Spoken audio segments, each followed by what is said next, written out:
ಘೋರ ಯುದ್ಧದ ತರುವಾಯ ಭೀಷ್ಮರು ಹತರಾದರು. ಇನ್ನೇನು ವಿಜಯಲಕ್ಷ್ಮಿಯು ನಮ್ಮ ಕೈವಶವಾದಂತೆ ಎಂದು ಭಾವಿಸಿದ್ದೆ. ಆದರೆ ದ್ರೋಣನ ಚಕ್ರವ್ಯೂಹವನ್ನು ನೋಡಿ ನನ್ನ ಆಸೆಯೆಲ್ಲ ಭಗ್ನವಾಯಿತು. ವ್ಯೂಹದ ಮಹಾದ್ವಾರದಲ್ಲಿ ಸ್ವಯಂ ದ್ರೋಣನೇ ಧನುರ್ಧಾರಿಯಾಗಿ ನಿಂತಿರುವನು. ಅವನನ್ನು ಜಯಿಸಿ ವ್ಯೂಹವನ್ನು ನಿನ್ನೆ ದಿನ ನಾನು ಪ್ರಯತ್ನಿಸಿದ್ದೆ. ಆದರೆ ಕೃಷ್ಣಾರ್ಜುನರು ಇಲ್ಲಿದ್ದರೆ ಬಹಳ ಚೆನ್ನಾಗಿರುತ್ತಿತ್ತು. ಅರ್ಜುನನು ವ್ಯೂಹ ಪದ್ಧತಿಯನ್ನು ಬಹಳ ಚೆನ್ನಾಗಿ ಅರಿತಿದ್ದನು. ಅಗ್ರಜ ಕೃಷ್ಣನಲ್ಲಿ ಸಂತರ್ತರೊಡನೆ ಕಾದಾಡುತ್ತಿದ್ದರು. ಅವರು ಈಗಲೇ ಹಿಂದಿರುವ ಸಂಭವವಿಲ್ಲ. ನಾವು ಜಾಗ್ರತೆಯಾಗಿ ಒಂದು ಉಪಾಯವನ್ನು ಚಿಂತಿಸಲೇಬೇಕು.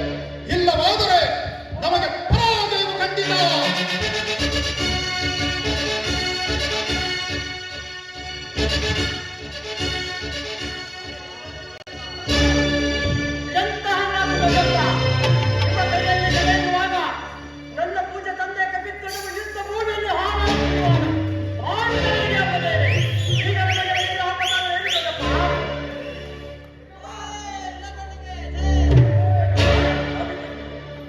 ದ್ರೋಣನ ಚಕ್ರವ್ಯೂಹವನ್ನು ಭೇದಿಸಲು ನೀವು ಚಿಂತಿಸಬೇಡ ದೊಡ್ಡಪ್ಪ.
ನಿನ್ನನ್ನು ಆ ರಣಭೂಮಿಗೆ ಕೊಡಲು ನನ್ನ ಮನಸ್ಸು ಒಪ್ಪದು.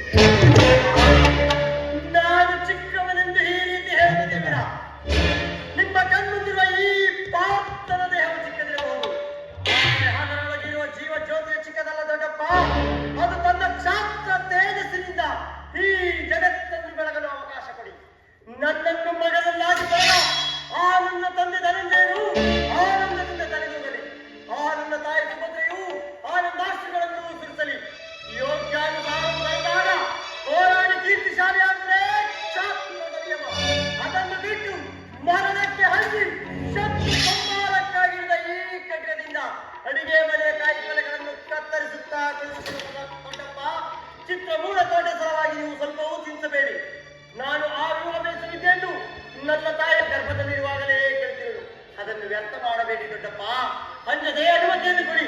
ಆಗ ನೋಡಿದಿರಿ ಈ ಪಾರ್ಥನ ಮಗನು ಪಾತ್ರದಷ್ಟೇ ಪರಾಕ್ರಮಿ ಎಂದು. ಅಭಿಮನ್ಯು, ನಿನ್ನನ್ನು ರಣಭೂಮಿಗೆ ಕಳಿಸಲು ನನ್ನ ಮನಸ್ಸು ಒಪ್ಪುತ್ತಿಲ್ಲವಾದರೂ ಭೀಮಸೇನ ಅಗ್ರಜ, ಅಭಿಮನ್ಯುವಿನ ಪ್ರಾರ್ಥನೆಯನ್ನು ನಿರಾಕರಿಸಬೇಡ. ಈ ವೀರಬಾಲಕರ ಮೇಲೆ ಹುತ್ತಾಗ್ನಿಯ ಮೇಲೆ ಜಲಸ್ವೇದನವಾಗದಿದೆ. ಅಭಿಮನ್ಯು ವ್ಯೂಹವನ್ನು ಭೇದಿಸಿದೊಡನೆ ನಾವು ಒಳಕ್ಕೆ ಮುಗ್ಗಿ